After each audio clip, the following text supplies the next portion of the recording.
Hello traders, and welcome to the NinjaTrader 8 features video. In this video we're going to go over the market analyzer, columns, and indicators. What we're going to talk about here in this video is working with columns, creating sell and filter conditions, working with indicators. As a reminder, trading does carry significant risk, and all information in this video is provided for educational purposes only and is not an offer or recommendation to trade futures, stocks, options, or Forex. Opening Market Analyzer and adding a few different markets here, you'll notice that right away by default you'll see an ask price column, a bid price column, and a last price column here as well.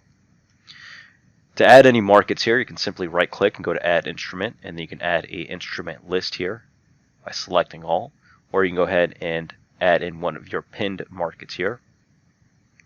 You can also simply type in a market by just hovering over or left clicking the window anywhere and just typing in the market and contract. You can also go ahead and reorganize these columns here. You can go ahead and make one smaller or larger, just like that. You can go ahead and left click and drag a column here. Let's say we want last price first. You can go ahead and do that. Also, you can go ahead and right click and go into columns here. Under configured, you can go ahead and move a column here just by moving it up or down. You can also remove columns from down here. You can also add columns from the available list here as well. Let's go ahead and add the daily high column here. You can see the label. You can change the labels that you see here, change the name of it. The type, you can either have it just a regular column or set it up as a bar graph. Each setting, each indicator here, or each column I should say, is going to have a different type that you can set there. You can enable color distribution, change the color of the background, foreground. You can show the total in the row. You can make it visible or none. You can hit OK once you're done, and you'll see the daily high is listed here. Going back into the columns, let's go to daily high. And you can also set sell and filter conditions. So for the sell, you can go ahead and add condition. You can go ahead and click add. So you can change the sell if the value equals 0. This is what you'll see by default. But you can also change the color. So let's say this sell equals, let's say anything above 32.98, like you see here in the ES. You can simply go to down here to value,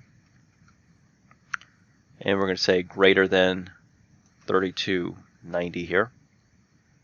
Instead of equals, we're going to say greater or equal.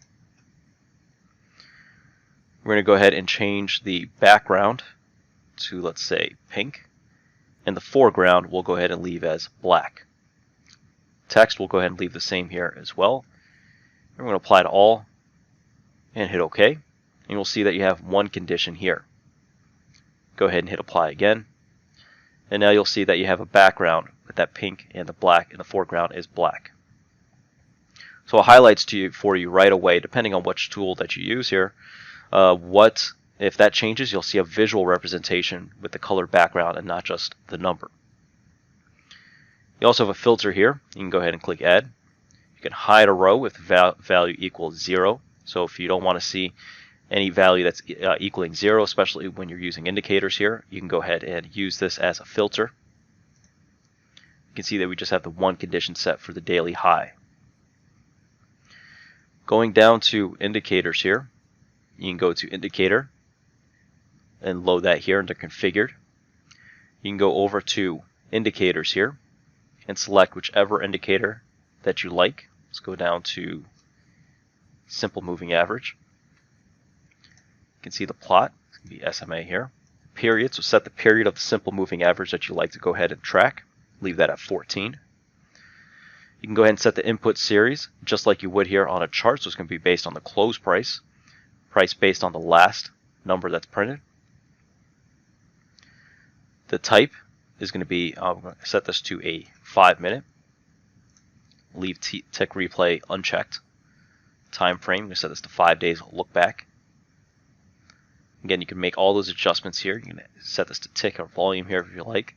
You can go to days or bars here if you like. Trading hours, you can go ahead and set the instrument settings here. Just keep this as default here.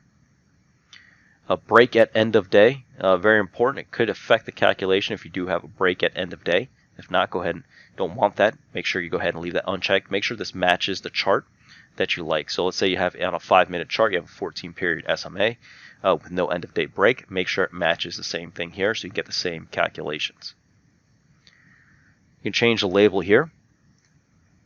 Again, color distribution, color for background, foreground. You can put in sell or filter conditions, hit OK. Alright, you can see that we have our filter for the daily high, anything above a certain price here. And we have our SMA here as well. If you want to go ahead and remove a column, such as the daily high, you can simply do that here and hit OK, and it takes it right off here for you. Again, you can go ahead and resize the columns, or you can go ahead and change those labels here as well.